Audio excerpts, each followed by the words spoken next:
25장. 이것들도 솔로몬의 잠언으로서 유다왕 히스기야의 신하들이 모은 것입니다. 이를 숨기는 것은 하나님의 영광이요 이를 잘 살피는 것은 왕의 영광이다. 하늘은 높고 땅은 깊듯이 왕의 마음은 헤아리기 어렵다. 은에서 찌꺼기를 없애라. 그래야 금속 세공업자가 쓸만한 은그릇을 만들 수 있다. 왕 앞에서 악한 자를 없애라. 그러면 의를 통하여 왕위가 굳게 세워진다. 왕 앞에서 잘난 체 하지 말고 높은 관리들 자리에 끼어들지 마라. 말석에서 상석으로 올라오라고 초대받는 것이 대중 앞에서 말석으로 쫓겨 내려가는 것보다 훨씬 낫지 않겠는가? 내가 눈으로 본 것을 조급하게 법정에 알리지 마라. 나중에 내 이웃이 너를 망신시키면 어떻게 할 것이냐? 너는 이웃과 다툴 때 남의 비밀을 말하지 마라. 그것을 듣는 자가 너를 망신시킬 것이요 나쁜 평판이 너를 계속 따라다닐 것이다. 경우에 합당한 말은 은쟁반에 놓여진 금사과와 같다. 지혜자의 책망은 들을 줄 아는 귀에 금귀걸이와 순금 목걸이 같다. 믿을 만한 심부름꾼은 그를 보낸 주인에게 추수하며 땀 흘릴 때에 마시는 얼음물 같아서 그 주인의 마음을 시원하게 한다. 선물한다고 말만 하는 사람은 비 없는 구름과 바람 같다. 끈기 있게 설득하면 통치자의 마음도 움직이고 부드러운 혀는 뼈도 녹인다. 꿀을 찾았거든 먹을 만큼만 먹어라. 너무 많이 먹으면 토할 것이다. 이웃집에 너무 들락거리지 마라. 그가 실증내고 미워할까 두렵다. 자기 이웃을 해치고자 거짓 증언하는 사람은 몽둥이나 칼, 날카로운 화살과 같다. 어려울 때 신용이 없는 사람을 의지하는 것은 썩은 이나 다친 발을 의지하는 것과 같다. 마음이 무거운 자 앞에서 노래하는 것은 추운 날 남을 발가벗기는 것과 같고 터진 상처에 식초를 붓는 것과 같다. 내 원수가 굶주리거든 그에게 먹을 것을 주어라. 목말라 하거든 마실 물을 주어라. 그리하면 그는 머리에 숯불을 둔 것 같이 부끄러워하고 여호와께서는 내게 상을 주실 것이다. 북풍이 비를 몰고 오듯 험담하는 혀는 분노를 초래한다. 옥상 한 구석에서 사는 것이 다투는 아내와 같이 사는 것보다 낫다. 먼 나라에서 보내온 좋은 소식은 목마른 영혼의 냉수와 같다. 의인이 악인에게 굴복하는 것은 우물이 흐려지고 샘이 썩는 것과 같다. 꿀을 너무 많이 먹으면 몸에 해롭고 자기 영광을 구하는 것도 명예롭지 못하다. 자기를 다스리지 못하는 자는 성벽이 무너진 성과 같다. 26장. 여름에 오는 눈이나 추수 때의 비처럼 어리석은 자에게 영예는 적절하지 않다. 근거 없는 저주는 참새가 퍼덕거리고 제비가 쏜살같이 날아가는 것처럼 상대방에게 미치지 못한다. 말에게는 채찍을, 나귀에게는 채갈을, 어리석은 자의 등에는 몽둥이를 휘둘러야 한다. 어리석은 자의 어리석음을 따라 대답하지 마라. 그렇지 않으면 너도 그와 같이 될 것이다. 어리석은 자에게는 그의 어리석음에 따라 대답하여라. 스스로 지혜로운 채 할까 두렵다.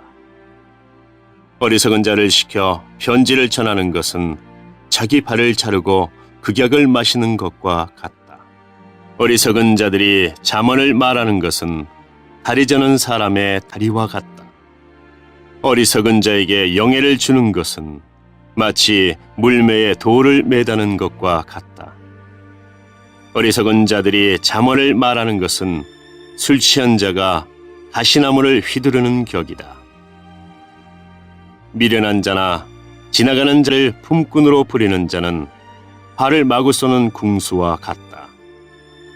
개가 그 토한 것을 다시 먹듯 어리석은 자는 자기 미련을 되풀이한다. 스스로 지혜로운 채 하는 사람을 보았는가? 차라리 그보다는 미련한 자에게 희망이 있다.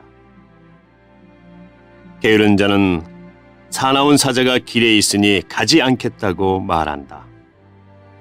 문짝이 돌조기를 따라 돌듯 게으름뱅이는 침대에서만 뒹군다.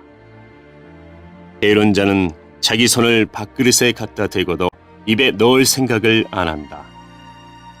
게으른 자는 나는 슬기롭게 대답을 전하는 7명보다 낫다라고 스스로 생각한다. 자기와 상관도 없는 다툼에 참견하는 행위는 개의 귀를 잡아당기는 사람과 같다. 횃불을 던지고 독이 묻은 화살을 쏘아대는 미친 사람과 같이 지혜 없는 사람은 자기 이웃을 속이고도 그저 장난삼아 했을 뿐이야 라고 말한다. 나무가 없으면 불이 꺼지듯 험담꾼이 없으면 다툼도 그친다. 숯불에 숯을 더하고 불에 나무를 더하듯 싸움꾼은 싸움에 부채질만 한다. 고저질은 맛난 음식과 같아서 뱃속 깊이 내려간다. 마음은 악하면서 입술만 부드러운 사람은 유약을 바른 토기와 같다. 악의를 품은 사람은 입술로는 그럴싸하게 말하지만 마음에는 독을 품고 있다. 그런 자가 듣기 좋은 말을 할지라도 믿지 마라. 7가지 혐오스러운 것들이 그 마음에 들어있다. 그의 악의가 교묘하게 숨겨져 있다 해도 그의 악한 생각이 회중 앞에서 드러날 것이다.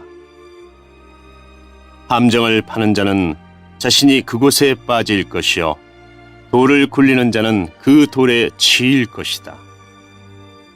거짓말하는 혀는 상대를 미워하고 아첨하는 입은 상대를 파멸로 이끈다.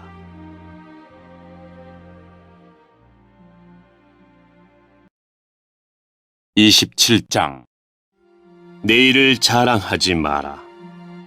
오늘 무슨 일이 일어날지 누가 알 것인가? 타인이 너를 칭찬하게는 해도 내 입으로는 하지 마라. 돌도 무겁고 모래도 무겁지만 바보가 주는 모욕은 이것보다 더 무겁다. 분노는 잔인하고 화는 사람을 삼키지만 질투처럼 파괴적이지는 않다. 면전에서 책망하는 것이 숨겨진 사랑보다 낫다. 친구가 주는 상처들은 믿음에서 난 것이지만 원수는 입 맞추고 배반한다. 배부른 사람은 꿀도 싫지만 배고픈 자에게는 쓴 것도 달다. 자기 고향을 떠난 사람은 둥지를 떠나 떠도는 새와 같다. 향유나 향이 마음을 기쁘게 하듯이 친구의 중심 어린 조언이 마음을 포근하게 해준다.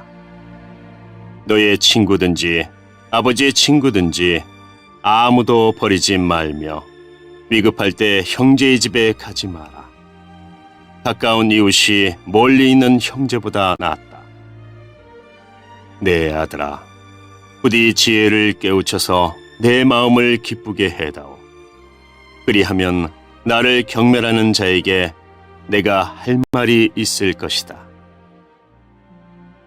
슬기로운 자는 위험을 보면 피하지만 미련한 자는 제발로 들어가 화를 자초한다. 타인을 위해 보증하는 사람의 의복을 취하여라. 다른 지방 사람을 위해 보증 섰다면 꼭 그 사람을 잡아두어라. 이른 아침에 큰 소리로 이웃에게 인사하는 것은 저주하는 말처럼 들린다. 비 오는 날에 연달아 떨어지는 물방울이나 다툼 잘하는 여인은 마찬가지이다.